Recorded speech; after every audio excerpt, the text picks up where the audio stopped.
Welcome to Monday Morning Coffee with Inside the Firm. Each week, our hosts will be interviewing local, regional, and national business leaders to give you an inside peek into how they lead their business to success in the ever-competitive business climate.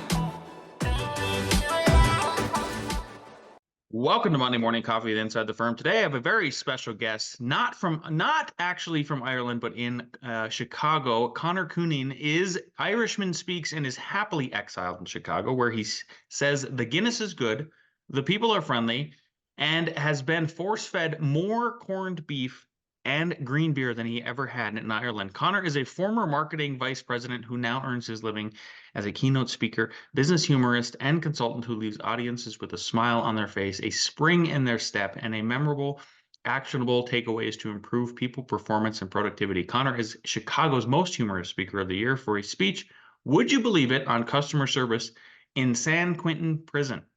He is also a recipient of the President's Gold Medal for volunteer service for his work with the unemployed. Conor, welcome to the show.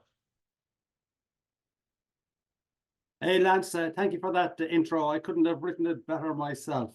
Yeah, well, actually, I rewrote it a little bit because there was some grammatical stuff, but it's a beautiful introduction. I agree. Before we get into what we do, Conor, tell us how you got here. Are you from a family of entrepreneurs? Where does that spirit come from? Actually, my dad was a doctor in a small town in Middleton, County Cork, so it probably wouldn't be fair to say we were a family of entrepreneurs. But when I left school, went to college in University College Cork, got a business degree, and after that we kind of developed into corporate marketing initially, and ultimately then I've developed into IrishmanSpeaks, which is the brand to improve people, performance, and productivity with a smile. Beautiful. So you're all about humor. What are some key techniques you could teach that you teach in your course for consistency, capturing and creating relevant humor for your audience? Right.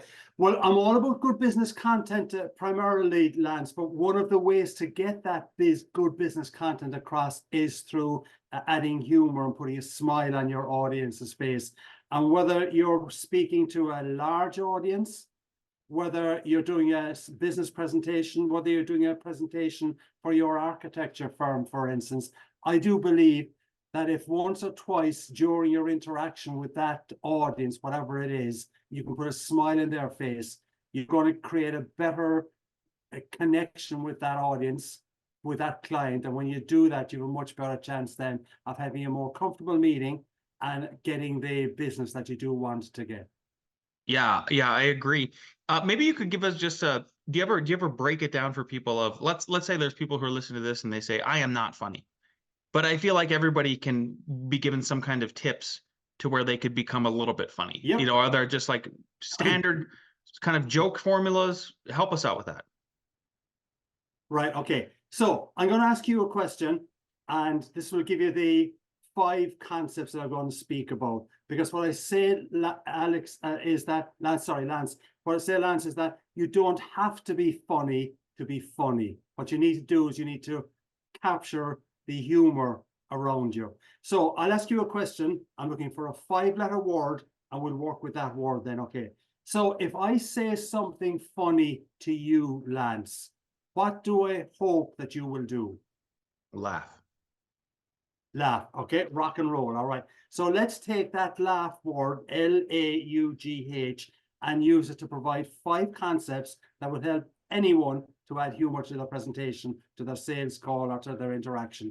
And the first element of the laugh concept is L, and L is about listen. Okay. And the way I address this, Lance, is that probably yesterday you said something funny that made a client laugh or made someone else laugh, maybe in your family or at your workplace, and you've kind of forgotten about it. But what I encourage people to do is that if they see something funny, if they say something funny or hear something funny, just listen to it, write it down, record it, put it into your iPhone notes or Android notes, whatever it is.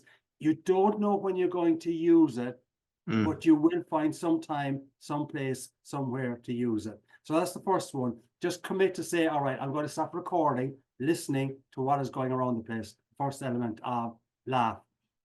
The second element, we'll take the next two letters together. Probably in the last few days, if you're an average person, I'm sure you're above average. Okay, Lance, I'm sure you're above average. You would have laughed probably about 15 times in a day, or smiled at least. That means 100 times in the last week. Now, again, if you think about what made you laugh, what made you laugh most of the time was not jokes. It was quips, comments, or anecdotes about something that put a smile on your face and on your team that you worked with. So when you consider the meetings you would have in your organization inside the firm, and consider what got people laughing at the last meeting, it was probably not a joke. It was a comment or an anecdote. And what I encourage people to do is to pay attention to anecdotes or stories that they tell their friends just in passing, that gets the friends laughing. And when you say, hey, they're laughing, can I use this at some other place? And the best kind of anecdotes, the funniest ones, are the ones where something, so A is for anecdotes. You go, listen, A is anecdote, U is uncomfortable. And the best anecdotes, the funniest anecdotes, are the ones where something went wrong at the time, but now you're talking to your friends about it. I'll give you an example of how this might work. So I speak a lot to different organizations to improve people, performance, and productivity with a smile. I speak to manufacturing organizations where safety is an issue, and I speak to safety conferences as well. So let's assume that I'm speaking to the safety conference right now, and I'll just illustrate how I use an anecdote where there was something slightly uncomfortable happen to make a point. I'm speaking to a safety conference, and I say to the people at the conference, okay, my definition of safety, not mine, but I heard it from someone else, was you come into work with 10 fingers and 10 toes, and you leave with 10 fingers and 10 toes. Okay, and you're obviously in the construction environment, so that's important to you. You've got to be aware of what is around you. A couple of days ago, I went to collect my darling granddaughter, Maggie, from soccer practice. We took Maggie, she's 6 years of age, put her into the back seat of the car and strapped her in. My wife sat into the back seat of the car beside Maggie. I then sit into the back seat of the car because I'm a crazy grampy, okay? Mm-hmm. And a couple of seconds afterwards, Maggie realizes, hey, Grampy, you should be driving the car. And I said, no, I want to stay here. And Maggie says, Grampy, the way only a 6-year-old can say that. And I say, okay, I'll drive the car. I get to get out of the car. We're on child lock. Okay? So I cannot get out of the car with the child lock on. I've got to phone my daughter, who had already left the parking lot, to come back, open the car door for us. Now, what's the point of that for you as a safety audience who are a manufacturing audience who are concerned about safety? The point is that you've got to be aware of your surroundings. And if you're not paying attention to your surroundings, if you're not paying attention to the surroundings of your work colleagues, you can end up in trouble. And what I would say to you is that if you've got a 4-year-old kid or a 5-year-old kid, as you're strapping that kid into the car this afternoon or tomorrow, say to yourself, I got to remember about the child locks around me and the environment that I'm working in as well. And when you're driving to work tomorrow, maybe you'll see some mother or dad bringing their kid to kindergarten with the kid in the back seat of the car. Say to yourself, oh, remember child locks. You've got to be aware of your surroundings. So that's a simple little example where something went slightly wrong. It was marginally uncomfortable, only marginally in that kind of a situation, but it's a good little humorous anecdote, and I can use it then to illustrate a point that I'm making in my presentations, okay?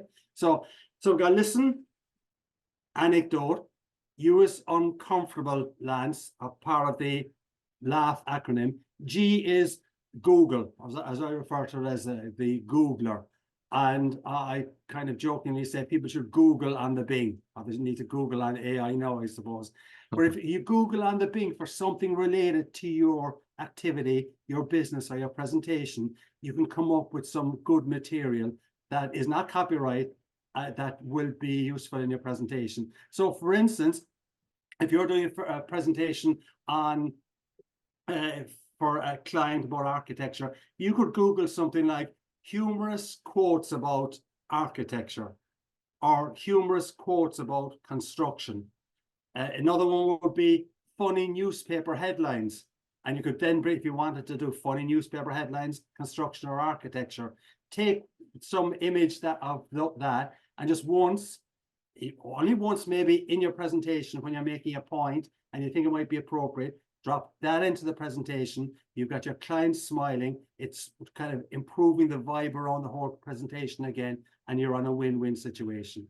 And other ways you can do that is, I mean, you can Google for anything you want to. So whatever your topic is, just put in the topic, funny after it, hit the button, then you'll come up with some ideas, funny quotes, funny comments, cartoons, that kind of thing, and you get material there. So we've got listen, anecdote, uncomfortable, Google, and then the final one, Lance, is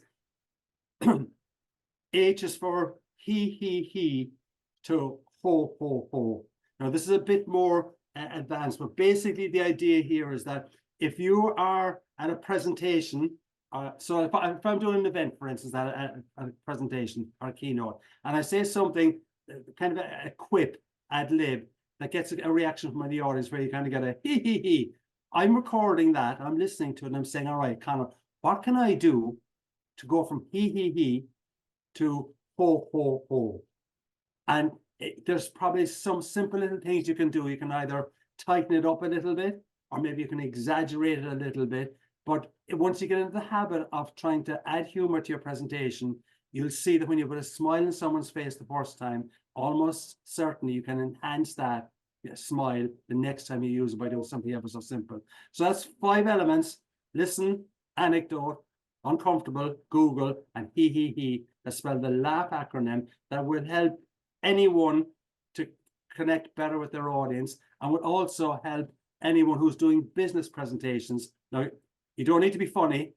Sorry, you don't have to be hilariously funny, but there's a difference between being funny at a presentation and just adding a little bit of humor to it, which is important in a professional environment. Yeah, and why is it important exactly in terms of the effectiveness of what you're trying to do with the business presentation? Unpack that. I mean, I find it very important as well. Yeah, I think basically, Lance, the key thing is that, I mean, it's a cliche, but people like to do business with people that they like. If you can get people smiling, they're going to appreciate you more. There's also some neurochemicals in our brains, serotonin, dopamine, etc., that kick in when people are smiling. They're feel-good chemicals, feel-good reactions. And if you can create a few of those in your presentations or in your sales pitch, I think you have a much better chance of being successful. Now, I want to be clear here. You do not want to be seen as a comedian when you're making a business presentation, but you do want to be seen as a professional person, and you can use some humor to grease the axle and make sure you have a much better chance of getting the business.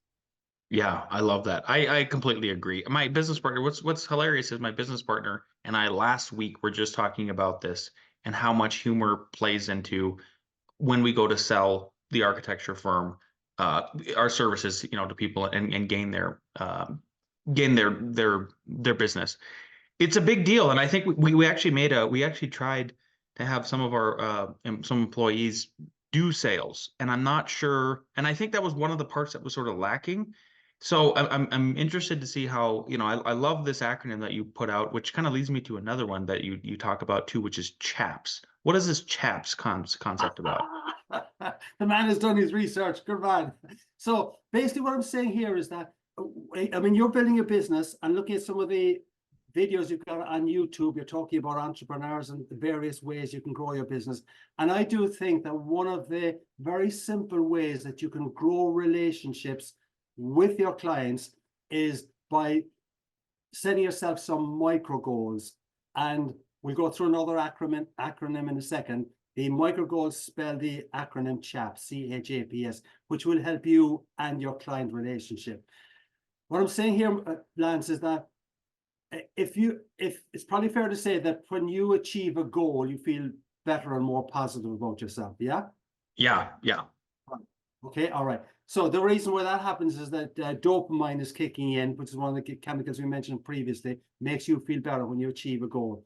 So what I suggest to people is there some way that you can take 5 micro goals that you implement on a daily basis will give you a hit of dopamine, but will also give the people that you're dealing with a similar hit. So the acronym spells CHAPS. We'll ask you a question. Would it be fair to say, Lance, that if someone compliments you, you feel better about yourself? Mm-hmm. Yeah, okay. And is it fair to say that if someone compliments you, you're probably going to appreciate that person just a little bit more? Absolutely. Okay, all right. So let's flip it. If you compliment someone, that person is going to feel more motivated. Yes? Yes. Yeah, okay. And if you compliment someone, that person is going to appreciate you a little bit more as well. So the micro goal, let's just take your employees here and your co-workers. If today you compliment one of your co-workers, you've set it as a micro goal, I'm going to implement these CHAPS acronym that the Irish guy mentioned. So my first micro goal is I'm going to compliment one person today. When you compliment that one person, Lance, what's going to happen is that you will hear yourself compliment that one person. You'll realize, hey, I've achieved that little micro goal I set myself. I feel better. But the person that you have spoken to, that you have complimented, they're going to feel way better as well. It's a win-win situation. And when you're in business relationships, when you're in negotiations with a client, I think this CHAPS concept works really well also, as you will see. The second element of the CHAPS concept is H, and H is for hear. And by this, I mean, Lance, that you set yourself a micro goal that I will hear the words thank you today. And you're probably saying, they were said to me yesterday a few times. Yeah, but you didn't really hear them. It was wallpaper. What I'm saying is that I'll set myself a micro goal that I will deliberately do something today to generate the words thank you from either a business colleague, a work colleague, or a vendor. And when I hear the words thank you because I've done something for that person, guess what happens? The micro goal I've achieved, yay, I feel slightly better. But the person you've done something for, who's thanking you, is obviously going to appreciate you more as well. It's again a win-win situation. So you got compliment, hear the words thank you, Lance. And the third one is A, and A is for address. And the way I introduce this is I tell people that when I talk about address, I don't mean that little pink chiffon dress that I was seen wearing on Facebook over the weekend. That should not have been published, okay? All right. By address here, I mean address your colleagues with their name when you're in conversation with them. Address your client with their name when you're in conversation with them. Because the most important and powerful word when I'm speaking to you, Lance, is Lance. The most important, powerful word when you're speaking to me is Conor. And if you can get into the habit of just 2 or 3 times using the person's name in conversation, you're going to make a much better connection with them. And it's a simple sales technique, I believe, that not enough people are doing. And when you're addressing them with their name, you're effectively recognizing them even more appropriately. It helps to make a connection. So CHAPS is all about micro goal compliment. Hear the words thank you from a work colleague or a vendor or a customer. Yep. A is for addressing them with their name. The fourth element of the CHAPS acronym is P, and P is for positive. And the basic idea here, Lance, you've probably been in numerous meetings or situations where someone sucks the energy out of the room. And you've got Debbie Downer coming in and her twin brother, Danny Downer, and they're just kind of sucking the energy totally out of the room. But if you can suck energy out of the room, you can push energy and positivity into the room. And my suggestion here is that as part of the P acronym, is our CHAPS acronym, is the micro goal here is that we'll use positive words to improve the environment and the relationship. And if you can get into the habit of using, the way I phrase it is, if you can get into the habit of using words like amazing, brilliant, cheerful, delightful, energetic, friendly, Guinness. Hey, Guinness is a positive word to Irish people, Lance, okay? But what happens after a while is that your audience and the atmosphere you create may well be referred to as amazing, brilliant, cheerful, delightful, energetic, friendly. Let's go for a Guinness or whatever your beverage of choice is. But the micro goal here, I think, is that when you're doing major presentations, ask yourself, can I put a compliment on someone's face during that presentation? Make sure and I'll probably hear the words thank you as a result, but maybe there's something else you can do. Make sure you address them with their name. Know what positive words or phrases you might use in the presentation that will help you to get an even better connection with the client. I'm not saying going over the top, just once or twice, use a positive word or positive phrase. After that meeting, people are going to be saying, hey, I like their content. I love the way they present it. And they've got a good vibe. And there's a sense of positivity about them as well. Boy, that's going to help you get the business. And the final element of the CHAPS acronym, Lance, is SMILE. And by SMILE here, I mean, the goal is to put a smile on someone's face. Put a smile on someone's face. And when you put a smile on someone's face, well, they're going to smile back. Okay? So it's a win-win. And looking at the firm that you've got, checking your website, etc. I love some of the material you've got up there.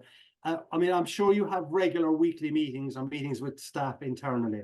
One of the simple things I suggest to organizations where they've got regular meetings is that the first thing they should put on the agenda is a bad joke. Okay? So next week, for instance, you might start off with a bad joke, and the more groans it gets, the better in one sense, all right?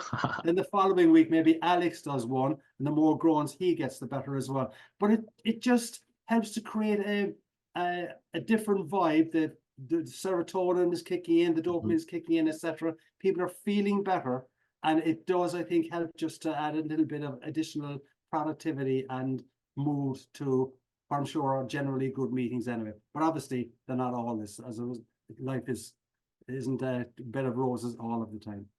Yeah, I love that. I love that so much. One of the I've gotten the habit right away when we started doing sales, 15 years ago when we started the firm, of as soon as I would shake somebody's hand, first of all, meet them with a smile and shake their hand, and then we'd do the niceties and introductions if I didn't already somehow know their name, and I would repeat the name in my head at least a half a dozen times, and that seared it in there to where I would remember it. I would also write it in my sketchbook because, we're architects and we're taking notes when we're having the meetings and stuff like that. Very important. Sometimes I would forget the name, but then I would refer back to my sketchbook and say name. It sounds like for everybody listening, it probably sounds like a duh, but that is very obvious. It's an obvious thing that could get overlooked, I think, and it's very important in that part.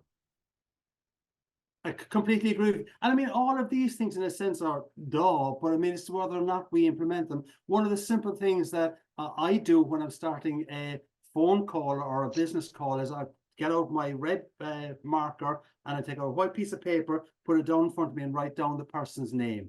So that when I always actually, by the way, as well, I'm doing this standing. I think you present yourself better when you're standing. When I do phone calls, I always stand up when I'm doing phone calls as well. Again, it shows just a better level of energy. But then I look down on my desk and I'll see Lance written down on the piece of paper, etc. And I'll make sure that once or twice during that conversation, I just mention your name. And it's just a simple way to make sure that the CHAPS acronym that I try to implement, I can do it on a consistent basis. Yeah, 100%. You speak about also 3 key attributes to a personal brand. Can you elaborate? Yes. My most requested keynote is the gift of gab. Gab from an Irishman. What a surprise, okay? But gab is an acronym for goals, attitude, behavior. Goals, attitude, behavior. So when I talk about goals, I talk about these micro goals. When I talk about attitude, I talk about choosing your attitude, which you can do. But then B is for behavior. I want to basically say here, Lance, is that your behavior creates your brand. Your behavior determines what people say about you, and what people say about you is your brand. So your behavior creates your brand. Your behavior determines what people say about you. What people say about you is your brand. And in the programs I do, I ask people to write down 3 attributes that they would like the person that they're dealing with to say about them after they've left the room. So for instance, for sales calls, when you're doing a major presentation over the next couple of weeks, and hopefully you'll get it. I'm sure you will. I mean, before that presentation, when you and Alex and the rest of the team are talking about this, ask yourself, what are the 3 things we want the client to say about us after we have presented? And if you have those 3 things outlined and you know what they are, you're going to craft your presentation to work those 3 attributes into it. You're going to reference them, illustrate them in the presentation. And if you are really believe that if they say these 3 things about me, we're going to get the business, then I think you're going to build the presentation around that. You leave the room, and hopefully the client says the 3 things that you want them to say about you. They're going to phone you the next day and say, you've got the business. But I genuinely do believe that whether you're doing a sales call, I say this to people when they're in job search. As you indicated, I do a lot of community or volunteer work for job seekers. The most critical thing I believe in terms of preparing for an interview is knowing what I want the interviewer to say about me after I have left the room. And if I'm not clear on that, well, there's very little chance that they will probably say those things. But if I am clear on it, I can craft my commentary, my illustrations, anecdotes to illustrate those and give me a chance of being mentioned for those 3 attributes at the end of the session. So planning the presentation or the interview isn't just about creating the PowerPoint or the charts. It's about having a clear idea as to what I want them to say after I've left. Yeah, the standing is, I love that. Alex and I, our wives would make fun of us because we would get a sales call and they would watch us pace around as we're talking and stuff like that. And it felt like, isn't this how you're supposed to do it? I mean, we have this energy about us that way where our shoulders are back, our chest is out. We're getting the blood flowing and all that good stuff. So I love that. I'm so glad to have you on the podcast, and that you're sort of reinforcing some things that I just sort of was doing naturally. And now, stating them and kind of getting them out there for the wider audience really is super helpful. Yeah. Well, I got to compliment you because we got this partnership together, this podcast through Podmatch, but I was looking through the various podcasts and I saw an architecture firm doing a podcast. That's really interesting. So, I mean, you're kind of taking the current media and using it in an inventive way, and I'm sure is probably generating some business for you. You've got some fair number of followers, but it's an interesting marketing vehicle that you've got to push the business, as well as the great designs and projects that you do. Yeah, what it's really pushed us to do actually is, more than anything, is become better public speakers. After you listen to yourself so many times, you try to consciously get rid of the uhs, the ums, and the pauses and that sort of thing, and find better conjunctions or prepositions that can translate into better speech. Conor, you have been fantastic. I have two questions as we run up on the half hour here. First one is, knowing what you know now, if you go back in time to when you first started your speaking business and everything that you do, what is one piece of advice you'd give yourself? What is one piece of advice? I would have said that I'm not as good as I thought I was. I mean, I was getting good reactions and good commentary, but I came out of a corporate world where I was a senior executive, and I then went into doing some consulting and speaking. And initially, I knew that my content was good, but I didn't realize that I needed to enhance it as much as I can. I mean, I still work on it, Lance. I mean, I'm a member of a Toastmasters group here in Chicago, it's Professional Speakers Toastmasters. So, I mean, I regularly go to that. And while I really work hard on improving myself, I think I had too much of an opinion of myself at the start. That would be what I don't think I'm big-headed at all, but you got to believe in yourself, but you also got to be realistic. Yeah. That's a good feedback loop you have. Thanks again for being on the show, Conor. If people want to get in touch with you, if they want to hear you speak, if they want to learn more about what you do, where do they go to get in touch with you? Okay, well, as I indicated previously, the brand is IrishmanSpeaks. Oh, so this side, I love doing this. Well, you changed it again. It's IrishmanSpeaks, all one word. The website IrishmanSpeaks, Twitter, LinkedIn, etc. And my promise is that I leave people with a smile in the face, with a spring in the step, and memorable takeaways to keep on keeping on during what are challenging times. Yeah, 100%. Well, you've got me smiling. Thanks again, Conor. We really appreciate your time. Thanks a lot, Lance. Take care. Stay well. Best with the business. Cheers.